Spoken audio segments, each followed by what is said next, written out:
Hello, hello, hello, everyone. How are we all doing today? Usual, hope you can see me and you can hear me, so let me know that it's all going all right on that end.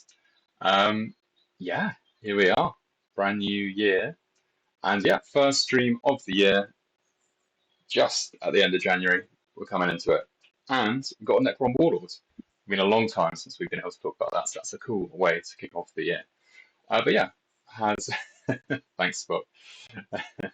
I hope everyone has had a good Christmas break, good New Year's, all the rest of it. And yeah, um, what's been going on? Lots of things have been going on. I mean, what's going on with you guys at the moment? Any key areas that you guys want to discuss? Obviously, we're going to go through the Warlords and the new roadmap to sort of kick him off. But yeah, otherwise, as always, happy to have a chat through. We'll have a bit of a showcase as well. But yeah, any New Year stuff that you guys want to talk about? Any fun new resolutions or anything like that?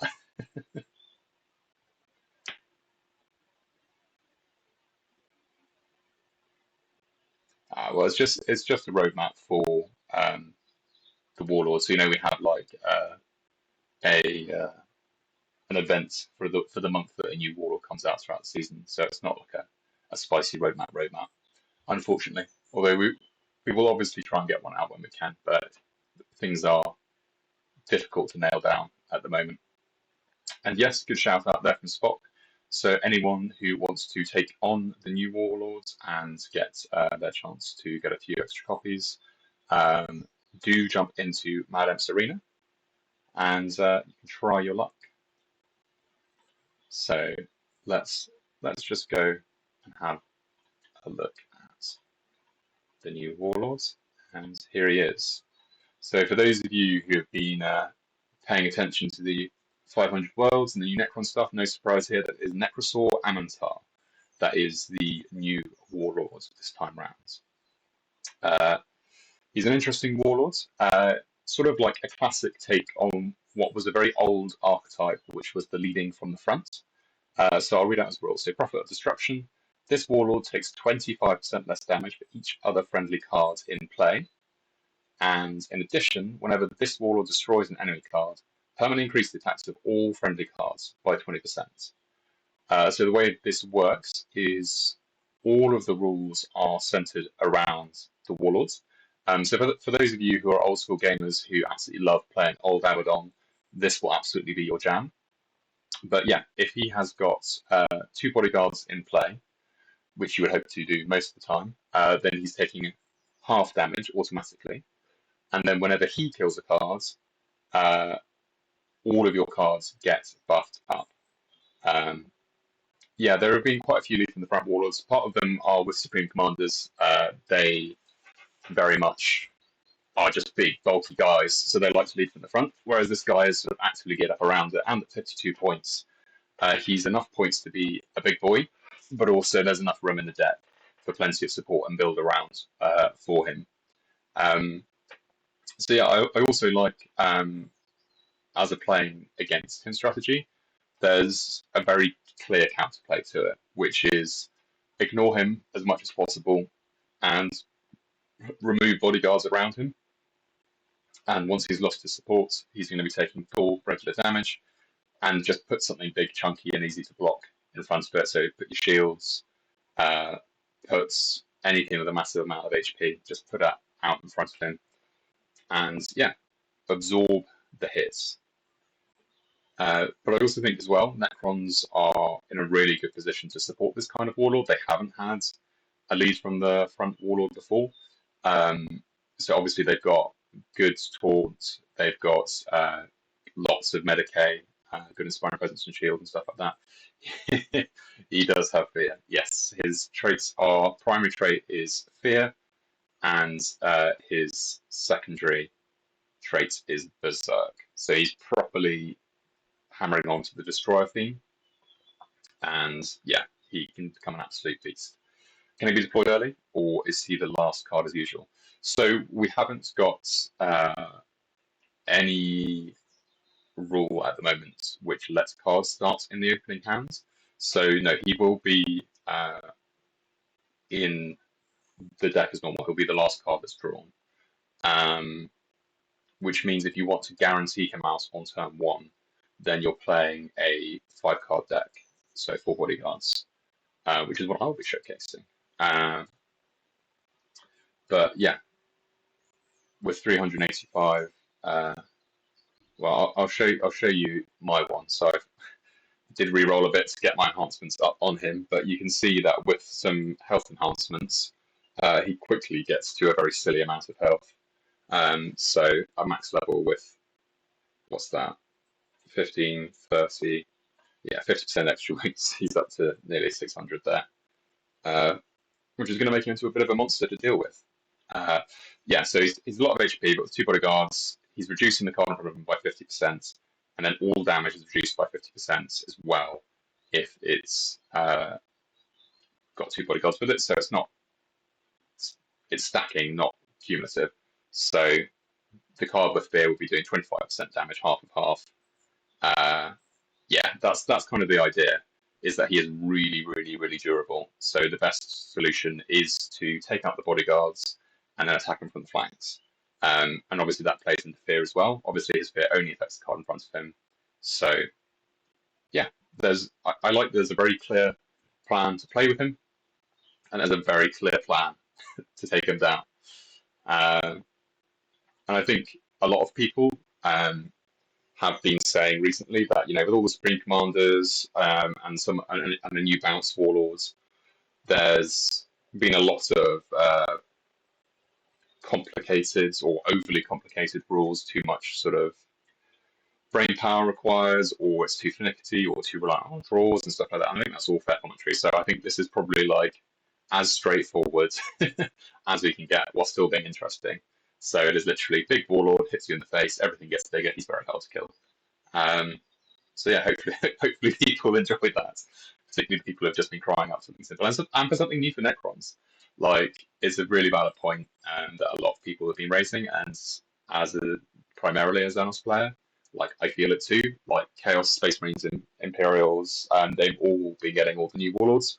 So I can't tell you how excited I was when this guy was announced. And immediately thought, yep, we're going to make a Warlord out of him, give something to the Necrons. Talking of all things Necrons, as I said, this is the little, I guess it's not a roadmap, I call it a roadmap, it's more of like an itinerary. So this is what's going on over the next couple of weeks or 2 weeks. I am going to keep mumbling, because you can read that, I can't, it's really small on my screen, so I'm just going to get up the full size version. 1 second. Talk through it. I mean, I'm just going to talk you through it. You can see it. Was that Deadshot, Big Game Hunter, and he's dead even without 50. Yeah, exactly. And there are some like good, clear ways to take him out. I think it's one of those ones which, as I say, it has like a clear strategy and clear counters. And I think that's a lot of what's been missing. I know that I personally really enjoy Supreme Commander Vol, but there are a lot of people who Supreme Commander Vol, Magnus. A lot of people are saying, yeah, I don't like the more random stuff. So again, this is a nice straightforward one. And there are only 2 of the really random ones, but points have been taken on board on that front. But yeah, going through the campaigns, we've got the Apocalypse campaign, Necrons versus Space Marines, which again is an interesting one with Nekrosor Amentar. So I can imagine like this is one of the best decks if you've got 400 points to say, well, wait a minute, you don't want a big 400 points means big deck. It says, no, you can bring all monoliths and all Satan. So yeah, and I get what you're saying about the RNG. There's only 2 Warlords out of, I think we're up to like 60 something now, 60 or 70 even. So you don't have to play them. Loads of other options in faction, and the chances of them coming up are less. And hello, Hydrodominatus, good to see you. But yeah, taking 4-card challenge, bring a whole load of Satan and stuff like that. Want to throw a 50% event in here? 6 months since release. 6 months since release. You know what? I can ask. Again, it's not something that I have the most control over, but I can certainly petition for it. particularly as this is going to be a big juicy Warlord that absolutely wants the rerolls for his stats and stuff like that. I will ask. I will ask. I'll see what the powers that be say on that front. Next campaign is Cut Off the Heads for Chaos versus Tau. Then we've got some unexpected reinforcements for Tau versus Votan. And then going into the next week, we've got another Necron campaign, Necron versus Space Marines with Strength in Unity. We've got 3 mission cards. We've got a new little macro site, I believe they're called. I'll show you through all of those new cards. Some classic victory packs to come out to celebrate the new Warlords, and free giveaways every day, as well as the Nightbringer Battle Pass. And I have to say, absolutely awesome cosmetics this time around. Really, really, really cool.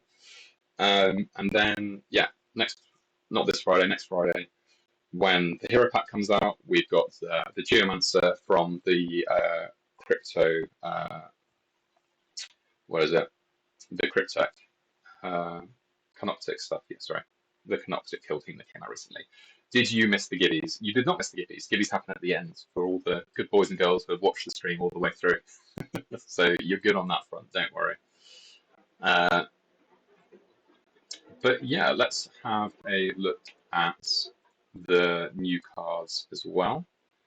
Gameplay. Yes, I've had a haircut. I was wondering if anyone was going to notice. No one at work.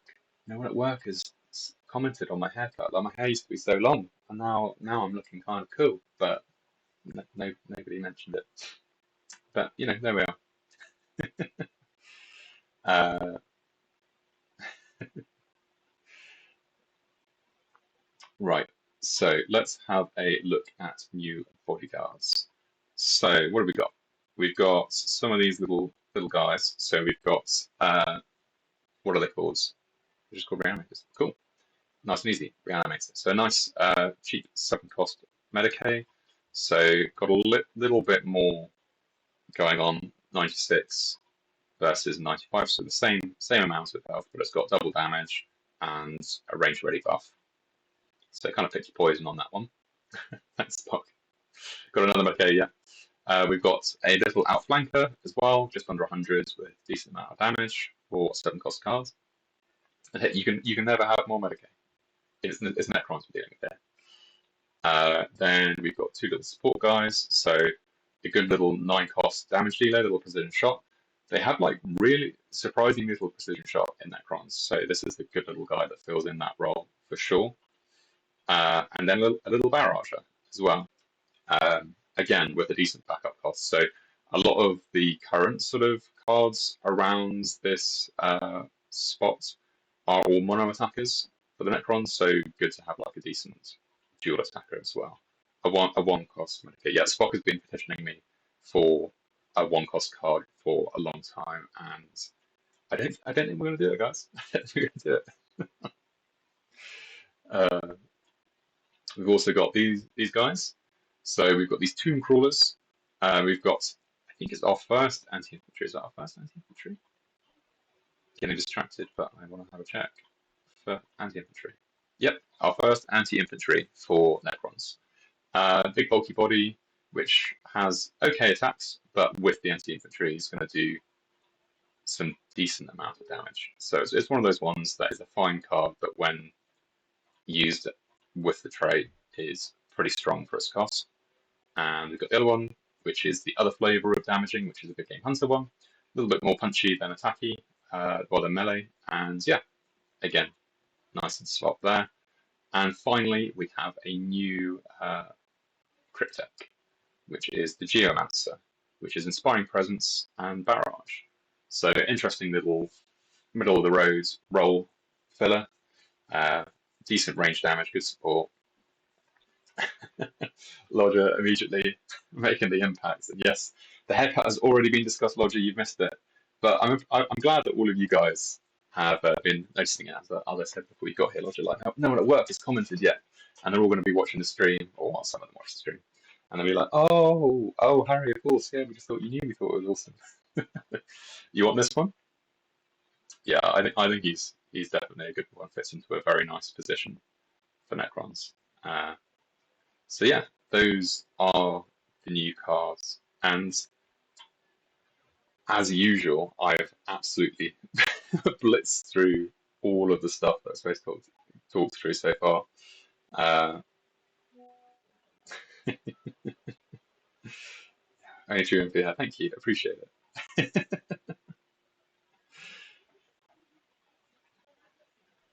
But yeah, no, it's good to have more Necron cards, as we say. Like, it's a fair comment that 74 versus 233 and 273, just like, yeah.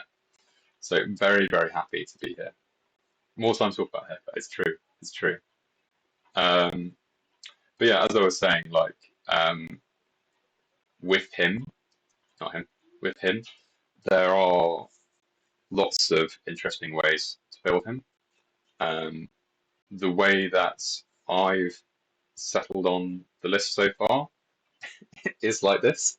There aren't many warlords with 52 points that you can justifiably fit a monolith in, but yeah, it's pretty good. Pretty good. I mean, my cards are all max level. I haven't got high enough in the rankings yet to properly put it to the test, but it's working as intended. Um, Looks like Royal Warden, but with barrage, yeah, yeah, exactly that kind of a role for sure. Um, Word bearers, ETA. Did we not have a single word bearer in the game? I don't think we do. You're right. Yeah.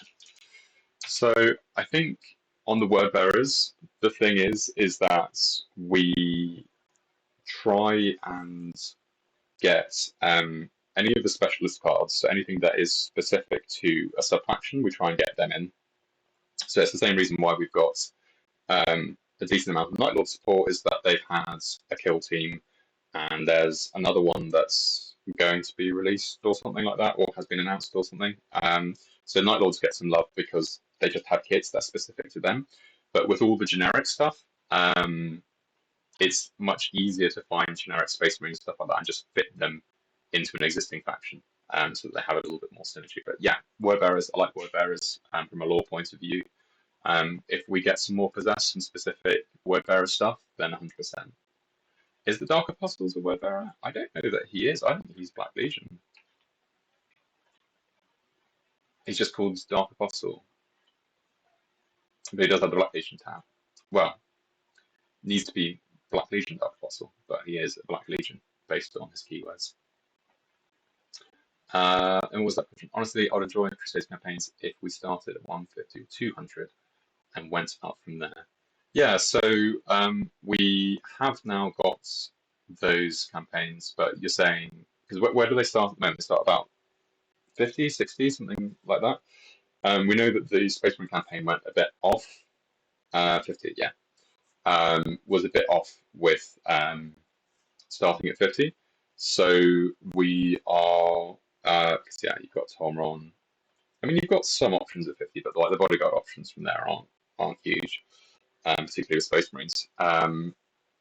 So what we're going to do is we're going forward. The starting amount for the Crusade campaigns is going to be higher, but also we're going to specifically do it on a faction by faction basis. So take a look at the sort of not the cheapest, but like the second cheapest or the third cheapest, depending where they are. So that's 23, that's 32. Yes, there's a bit of that's where the jump is there with Acheron, because that's 2023 and then 32. So try and get whatever the sort of like second lowest band is, so whether or not that be, in this case, that's in the 30s, and then add an extra chunk on top of that. So it'll vary from faction to faction based on how expensive their warlords are, because also aware that for new players, this is like a semi-accessible campaign in the sense that you're not expected to have massive deck points, but if you only have Grandmaster Bolus or, well, Acheron, obviously the starter warlord, for example, but if you've got Azrael, if you're Azrael and Acheron, for example, you're kind of in a tough boat because you can only play with one of them. So, yeah, feedback taken on board for that. What about the Imhotep rule? You want it to be a percentage of wounds. So it would be, rather than 20 wounds, it's 20% of health or something like that. Yeah, I think Though, for anyone who's tunes in Streamlock, there is a lot that I would like to do with some of the older Warlord designs. So I'm thinking Imatech, I'm thinking the original Farsight and Shadow Sun. Um, I've toyed with old Abaddon, but lots of people have got a really sweet spot for him. But yes, there are a lot of the OGs who were in the game from the very beginning who hit it a bit differently these days. Um, when I have, well, when we have the resources and I can really push for it, I will do. But yeah, I think of the OGs, I think Abaddon is the one that I'm most reluctant to touch because I know that there's a hardcore fan base of people who absolutely love uh, old Abaddon, which again is part of the inspiration we've got here for the new Nekrosor. Um, so Abaddon, honestly, most viable? Yeah, he is. Oh, and I've missed, is Huron getting an update with his new model?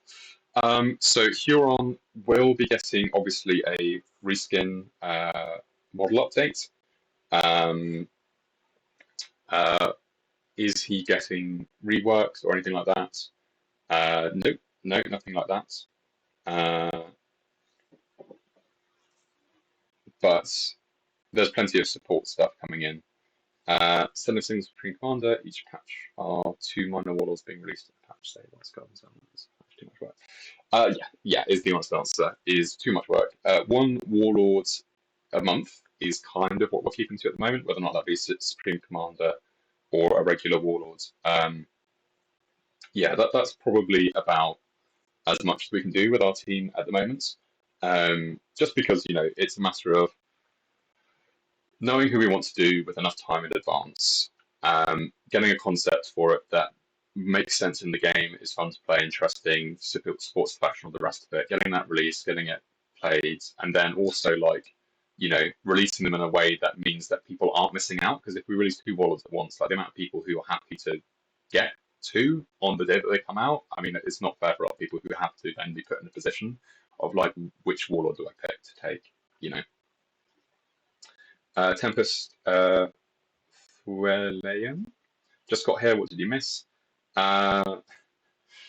So we've talked over this guy, new warlord. So if anyone who has tuned in since we revealed him, so this is the new guy, Nekrosor, Amatar, Prophet of Destruction, the new sort of big bad destroyer chap.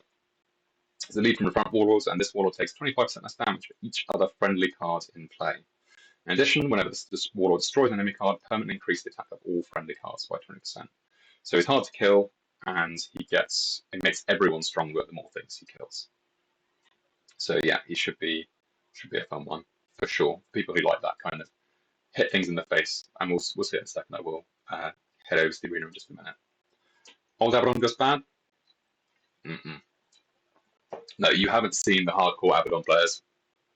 Like, there's a very specific way to play it, which is 1 big boy, Abaddon, and then taunt and medicate, and it works because I don't think you could get it up to the end game, but lots of people absolutely love to level with it.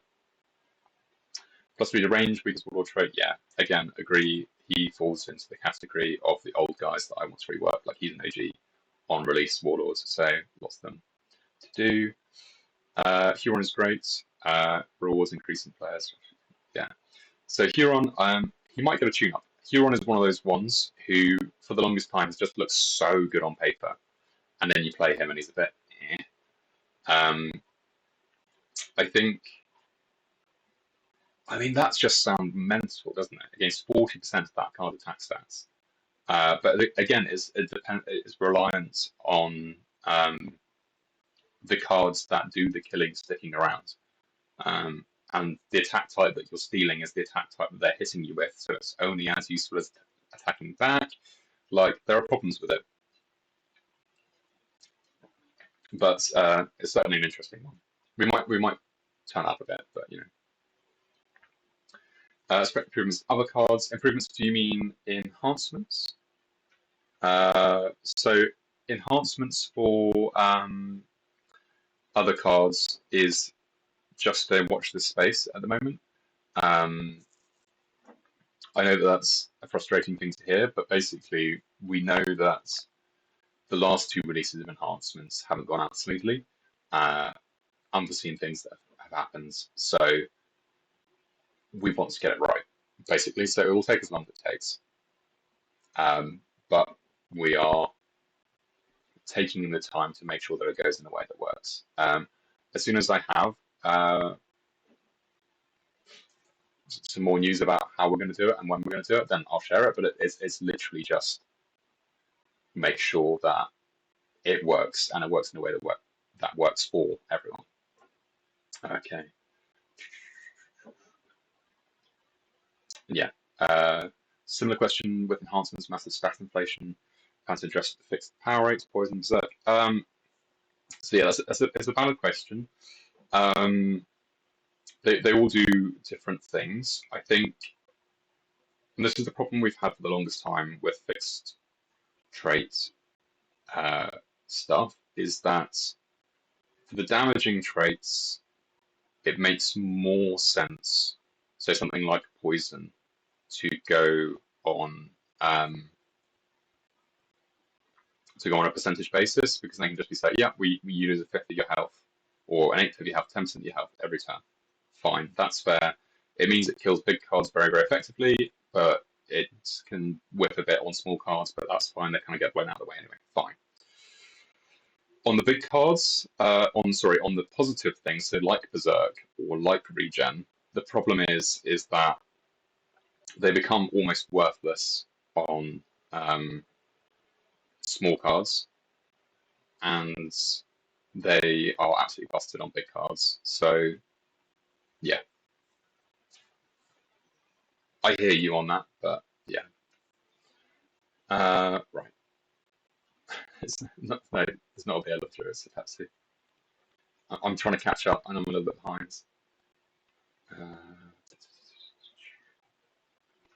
Product placement. There we go. Yes. I don't know. What are we supposed to do? Just like, I mean, it looks more suspicious if I'm covering it up, logic. Can we expect improvements to other cards? Yeah. The intention is very much that all cards get enhancements eventually, but as I say, it's just about trying to get it right.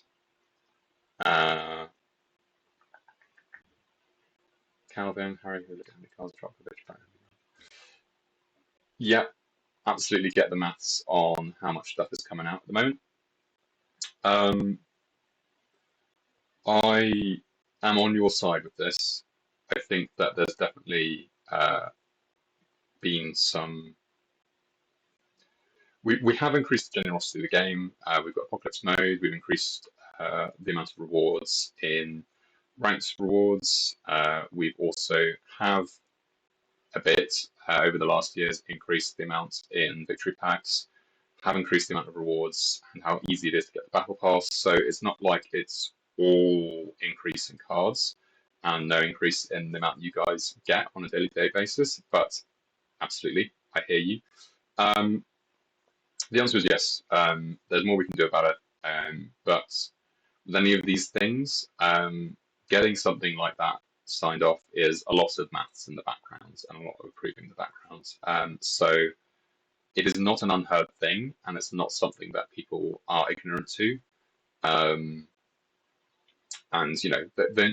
they know that the math is on your side, so it's just a matter of getting that through. But yes, very much on side of things like the victory packs to increase for sure. Yeah, maths. No, but I mean, I'm all about maths. Love the maths. How is Morty going in the win rates? I can find it. I know he's not in the top 10, but I also know he's not in the bottom 20. So he's doing all right.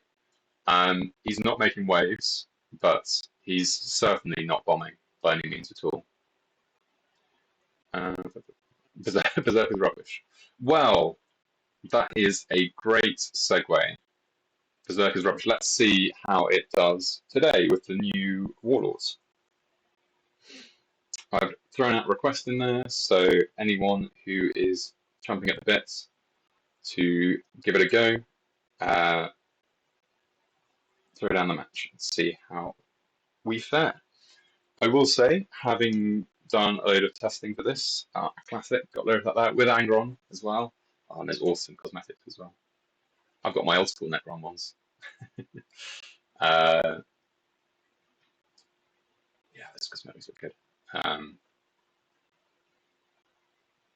But yeah, let's see how it is. Having played quite a lot of them, I've made an effort to do quite a lot of testing of Amintar. Nice, all on this. I think he's very good. I think there are a few matchups which he completely falls under, which is fine. Most of them, particularly against the AI, he will. It's just going to steamroll it. But it's a fairly repetitive strategy. There's not much dynamism because, again, I'm doing the deploy turn 1.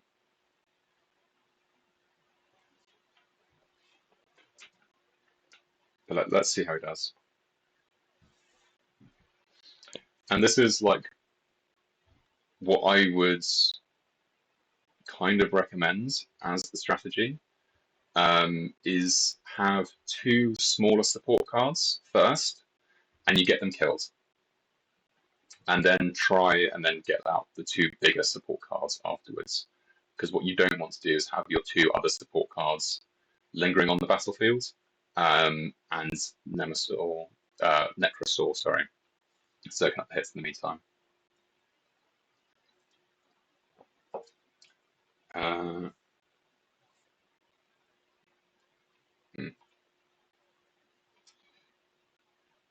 There we go. So we go stat increase for everyone. 1 card down, but you can see he took reduced damage there, even though that guy wasn't in the fear because he's got 1 bodyguard with him. Erebus Warlord cards. Random demon. So, first of all, well, the main thing is Erebus is not currently a 40k character. So we don't have model for him. We're very much on the model. 200 HP, 10 cost Spine Crusher guy. Who's that guy? Spine Crusher, is that one of the new corn guys, is it? Middle one now, dead. Okay, I will look him up after this. 200 HP for 10 cost. Yeah, that sounds wrong.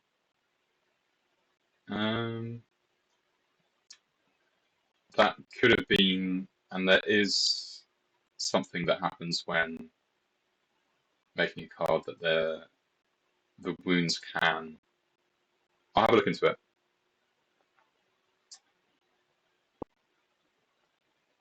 I can see if the math is mapping or not on that one. See, this is a good strategy against Nekrosor, in that I get buffs for getting kills, but obviously if the Warlord's out there, then it's now just a duel to the fight to the death here. Problem is, though, I would be surprised. Okay, 237 HP, 10 points, 59 melee. Yeah, that's a mistake. I would bet a decent chunk of cash that is a mistake. But I'll track it down, and if it is wonky, which it sounds wonky, I will get that sorted in the next balance change. Melee down, melee up, melee up. How much hitting for? 195. Still going to be reduced by loads though. So I think we're all right here. I think we're all right because we've got a next turn.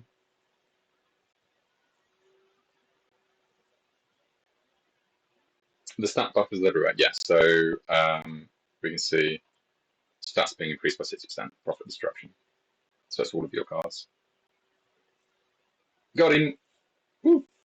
So there we go. Angron down. Good game there. I always feel bad about celebrating. I like winning, but I feel bad about celebrating having beat one of the audience. Uh,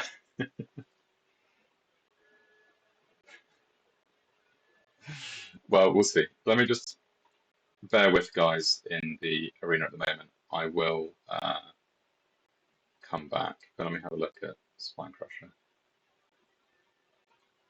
Come on, game. Get a bit lucky. There we go. Spine Crusher. This guy. Oh yeah, that seems crazy high. Huh. Yeah, that's probably a bug. It's GG, Lyrics, GG. Right, next one going out. Yeah, I mean, it's one of these things which I do miss occasionally, so do shout them out. Uh, well, we'll see, we'll see, we'll see. If he's, to be fair, like if he's, I think it will be very hard for people not to play him, looking at him in decks that wants him. So he can be carrying on things. I'll look at how bad it is. Um, what was he starting at? A level one there? Was it around 200 level one?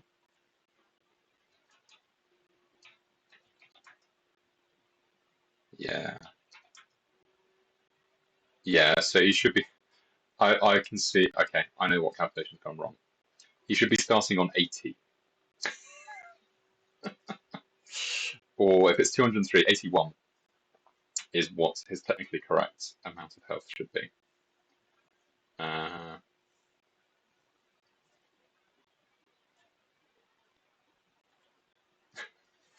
but I don't have to take it all the way down to 81. I can still get him a chunky bit of health.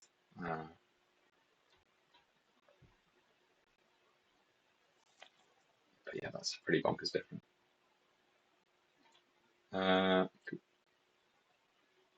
Would his max health still be 235? No, it wouldn't. Uh, if it goes from 203 to 83, taking 120 off the top of it. So his final health, if he was at 83, should instead be 115, something like that.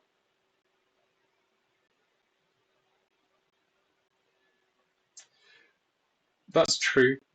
That's true. Small army warlords because of cards and campaign rewards. Yeah, that's totally fair. Um, I think it's kind of a choice, you know. Very much don't have to go down that route with those warlords. You also don't have to play them in the early game.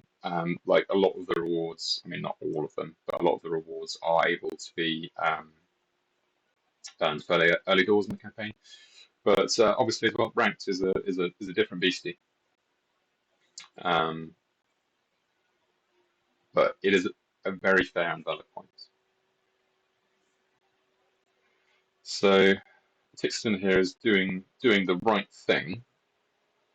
We've managed to pick one of the best warlords to pick me apart, and we've reduced my damage bonus now, or damage reduction by 25% now.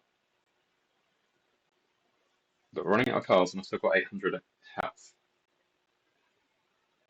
Tooltips in the game for things like base health, average initiative. I don't know that everyone else will always look at track through. Yeah, that's fair. Yes, the short answer is there is a lot of quality of life things that we can, should, and would like to do to the game.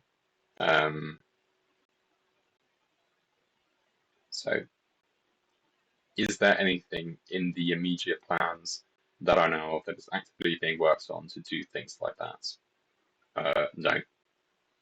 But things like that are very much on the list of things that we want to improve, for sure. It just makes sense to do so. Oh. Ooh. Not quite. No. Okay. Well, that gives him a turn. Has he got 500 damage on the board? I would guess so, because it's going to be double and reduced. No. Oh, close. Very close. GG Tixton. Well done. Lodger, no beating me. Mass wasn't massing. Well, it was because the attack was increased because it's Necrot, but then that increased amount, its total is then reduced by 25% because of the other bodyguards. So, yeah, there's a lot of hard maths to do there.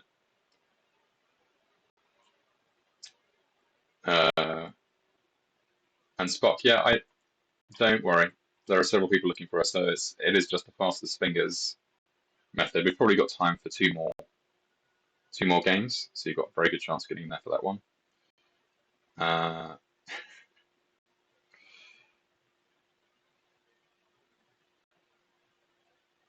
And don't nerf 10-point chaos guy when Surefire hits and the red combos are knocking about. So I do get that. I would say that all of those cards are absolutely best in class. But there is a difference between those guys are best in class legendaries versus that guy who it literally went out as a mistake. Is not nerfing. The Wish 25.1, I'm guessing he's talking about Hicks, Purpose Hicks, who's just the insane Furious Charge, big game hunter. Like, will knock out anything twice its value kind of thing. But there's a difference between nerfing and correcting a mistake. I'll have a look at it. But yeah, I hear you also. A lot of phone on one hand, the calculator looking at what's going on in that interaction. Yeah, there can be moments like that, and again, that's another quality of life thing to consider for sure. I'm going to turn off my taunts. Outrageous.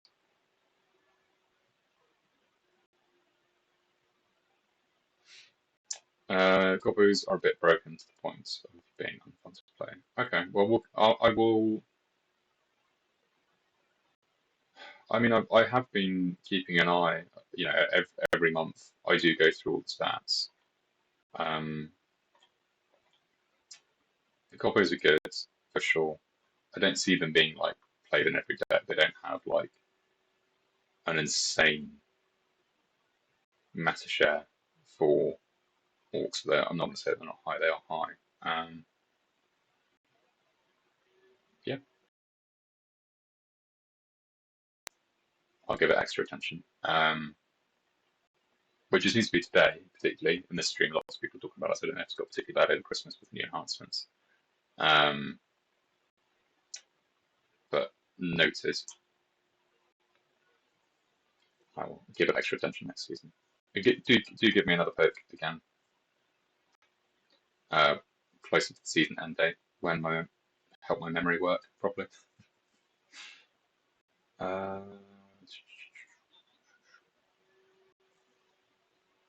PC players must be getting the faster. That's 1 second and gone. Oh well, don't worry. I think there are only one or two other people in the queue. Aha, my taunt's back.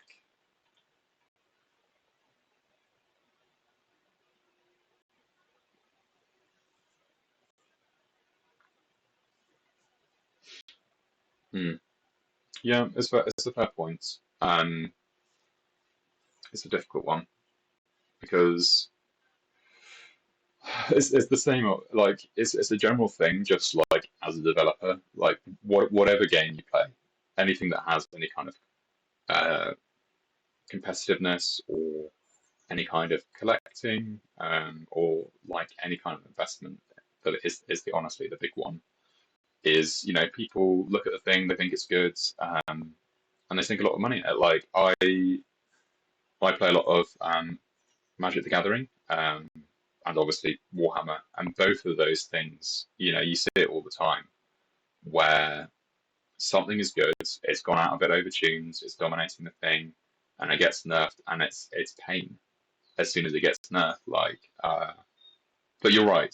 Sometimes it just needs to be done.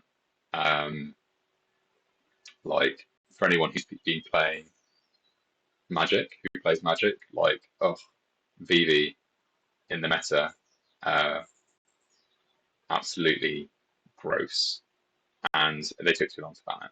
But then at the same point, there are people who had spent, £300, $300 on these decks or more, and the whole thing's got nuked. But yeah, I think we could probably do that. Probably have the same approach. So we have the factional buffs, and then we have sort of like the worst offenders, seasonal nerfs. Maybe do like 1 or 2 bodyguards, maximum of 1 per faction, so we don't just nuke an entire faction. I don't think that is a bad idea, but yeah.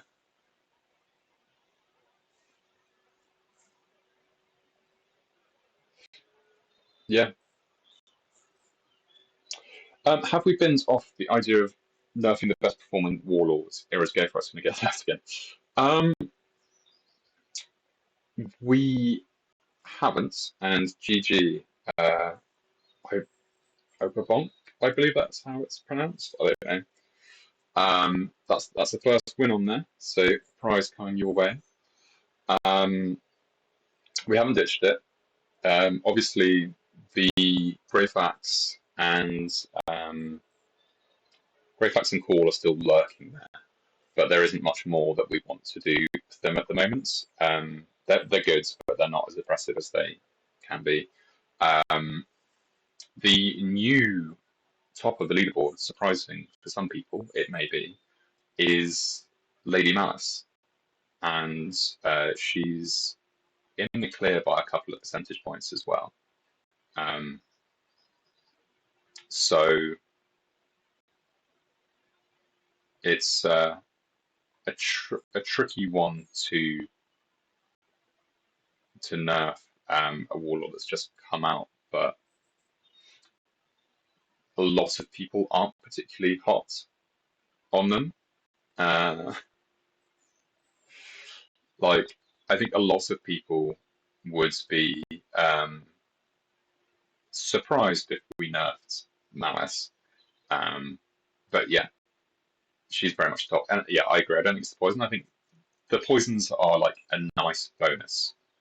The main special source here is like the timing of the redeploys. You always have the chance to have the perfect lineup. But yeah, the poison helps as well. So it's a double whammy for sure.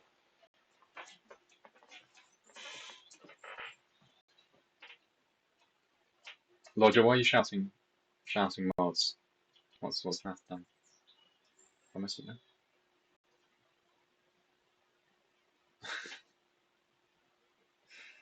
Yeah, nice.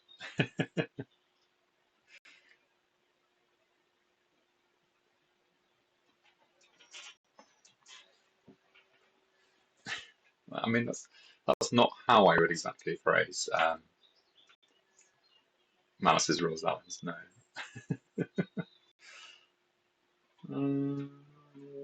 Equally bad for me.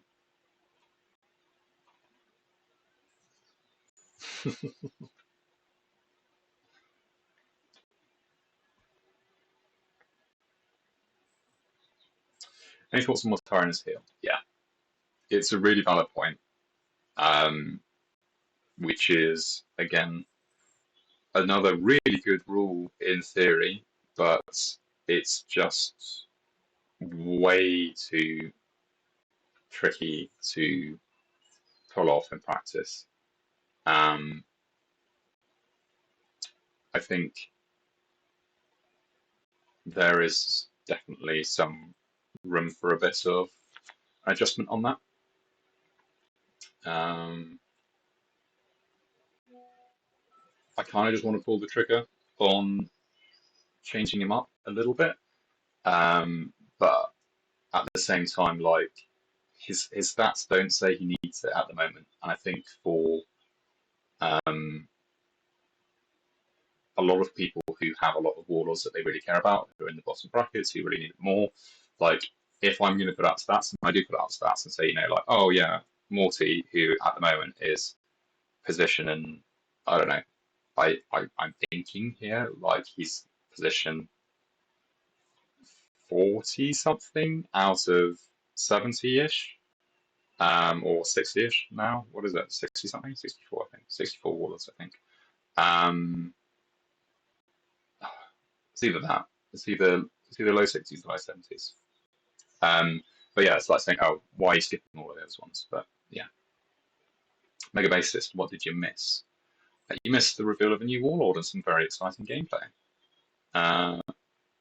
Ooh, we've done a cunning maneuver here by getting the minimum of 145 damage. But yeah, Nekrosor, our new one. 25% less damage for each other friendly card in play. In addition, whenever this Warlord destroys an enemy card, permanently increases the attack of all friendly cards by 20%. So it is a true beatstick Warlord. And yes, I finally got a haircut. Is hot off the press, everyone. That is one of the big news stories of today's live stream.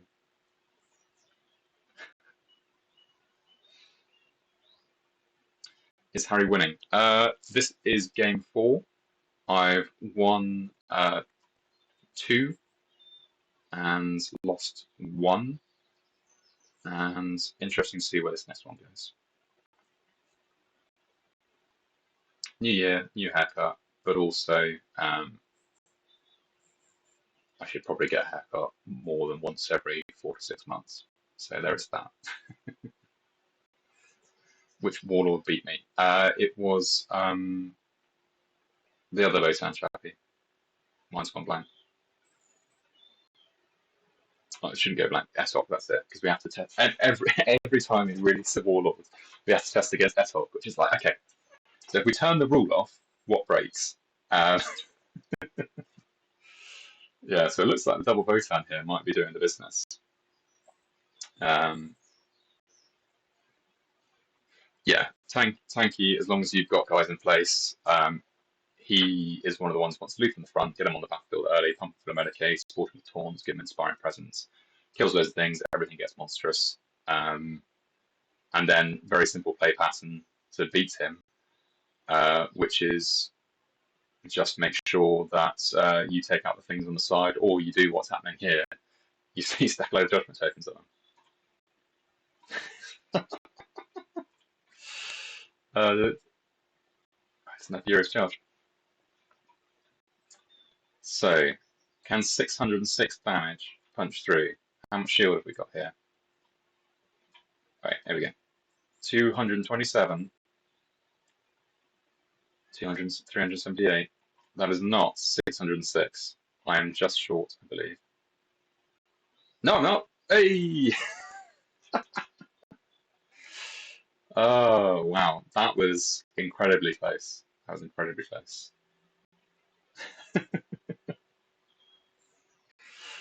Wow. Okay. So I know that that was a close one, very close one. So I know that Harry's Maths is nothing. Yeah. I got an A star at Maths A level. I'll have you know. So I know that Spock is also desperate for a match. So I'm happy to do that while we kick off the giveaway. So I will set the timer to 5 minutes for the giveaway. The giveaway is starting now. So it's !join to get into the thing. So still got the wrong answer with a win. What are you talking about? Yeah. Wait, has it started? Is there a pop-up that it started? 1 second. No. Come on, start. Giveaway started. There we go. It started now. Sorry. So do join now. There we go.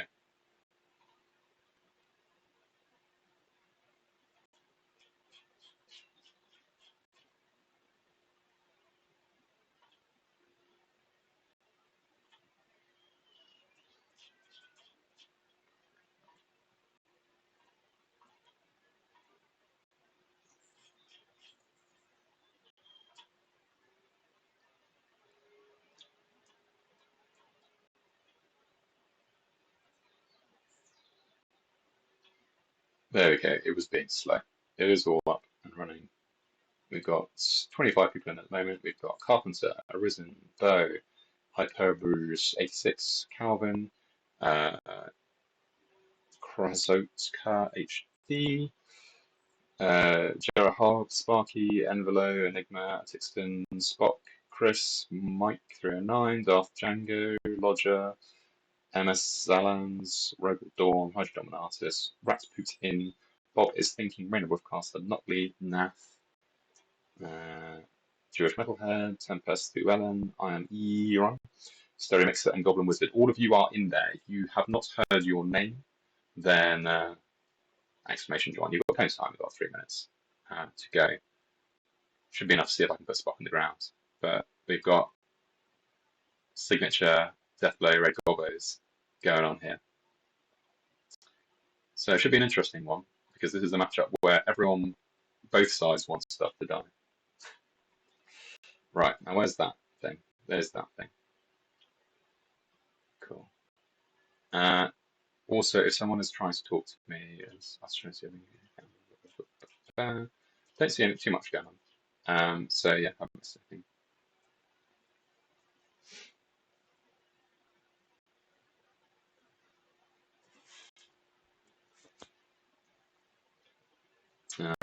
Yeah, that makes sense as well.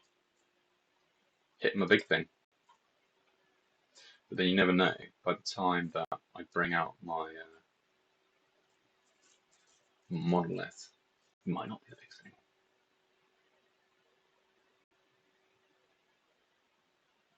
Sparky, Goblin Wizard, I've already read out your names, I think. Just yell fix again. Yeah, it's the best thing to do, Lodger. That's what I would do. I mean, it has to be a fix. You know, you can't go this long without winning. I think you did win around this time last year, so it's been about a year. So you know, time's due for sure.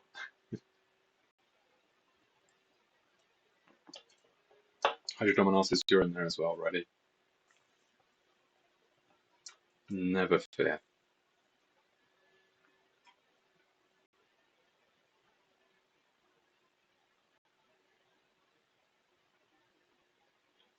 How many kills have we got here at the moment? Just one.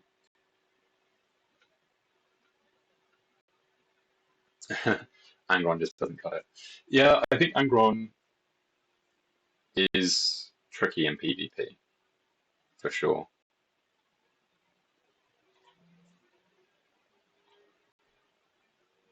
I think in the right matchups, he's fairly unstoppable.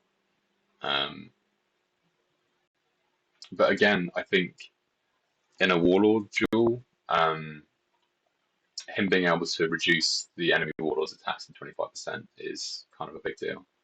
Show the new Warlord ability. Let me just stick down my next card, and then we should be good to go. Now, see the monolith now should have more HP. Yeah, there we go. So, Warlord takes 25% less damage for each other friendly card in play, so we've got 2 body cards in play, 50% less damage. In addition, whenever this Warlord destroys an enemy card, permanently increase the attacks of all friendly cards by 20%. So we can see here that he has now killed 2 cards, so it's 40% buff. 60%, 3 cards. So 6%, and these guys have as well, so 6%.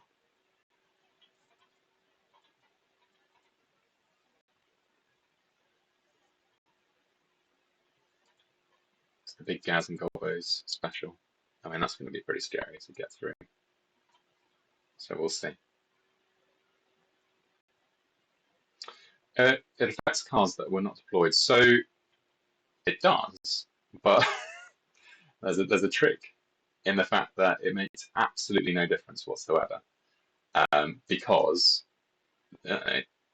one bodyguard down, because it's conditional on him being on the field, and if he's not on the field, then you've lost.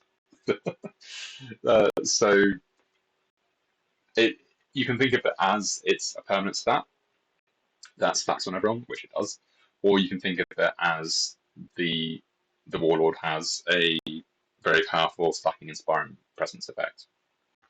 But mechanically, for reasons, if for whatever reason we ever bounce Warlords and stuff like that, that's how it works, but it doesn't actually matter. He's gone psychic. The mad lad's actually done it. Spock, I think you're thrown there because I've got a monolith with 300 attack and big game hunter on the side here. Oh, Spock, sorry about that. But there we go. That is that. And actually, I think that's probably the best rate that I've had in a long time. I think that's a 4-in-1 for the Nekrosor. Would the extra attack stats apply to any seconds? Yes, it would. It would indeed.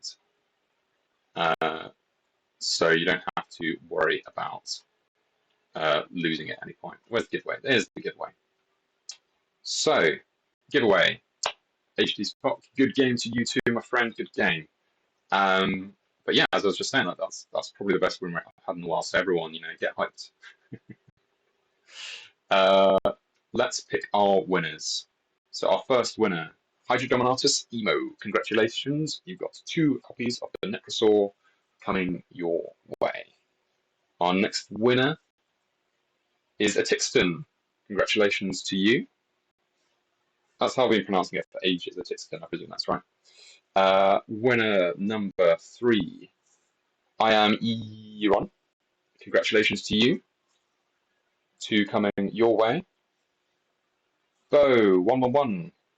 Congratulations to you. More Nekrosors for you. And our last winner is. Do we reckon it's Lodger? Let's see. Rainer Wolfcastle. Congratulations to you. Those are all our winners for today. And yes, sorry to all of those who didn't win this time round. I know, Lodger, I know. It's going to happen at some point. I mean, I'm going to be honest with you. I wouldn't even know how to fix it.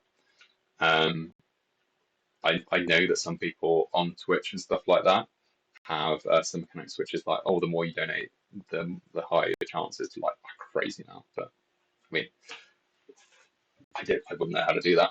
I don't know if you can exclude someone. I might do. I might see if I'll try and have a dig around and see if there's a special setting that Tom turned on as his parting joke that says kicked you off the winning.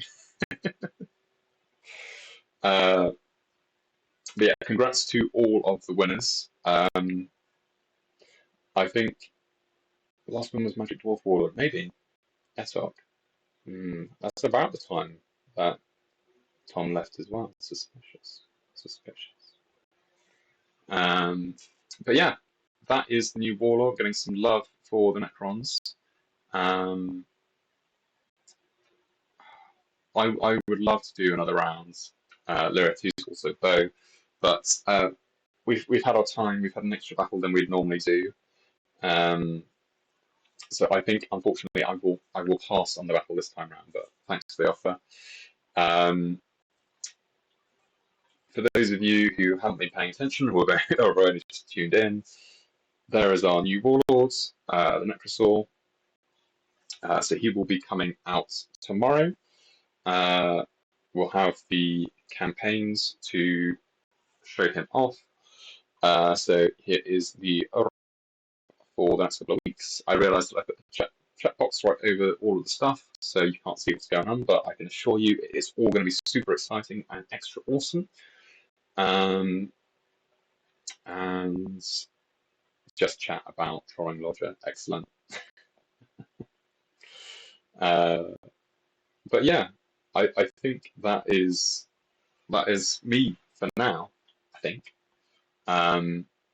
So yeah, I personally think he's a very cool Warlord. I think it's a great kickoff to the new year. Load of new bodyguards as well.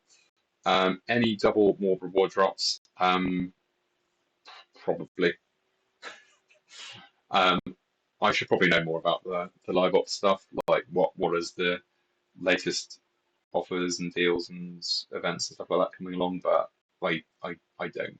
I mean, there will be more at some point. They've always come around, so I don't know when I'm afraid. But yeah, that is our first stream. Tune in next time to see if Roger actually wins a giveaway. And I will see you all next time. I will say I am myself particularly hyped for the next Warlord coming soon to the end. Definitely a faction near and dear to my heart. So I will see you all next time. I haven't seen you all since Christmas and New Year, so I hope you've all had a good holidays. And yeah, I will see you all at the next one. All right. Heck up. Honestly, you guys. Cheers. See you later.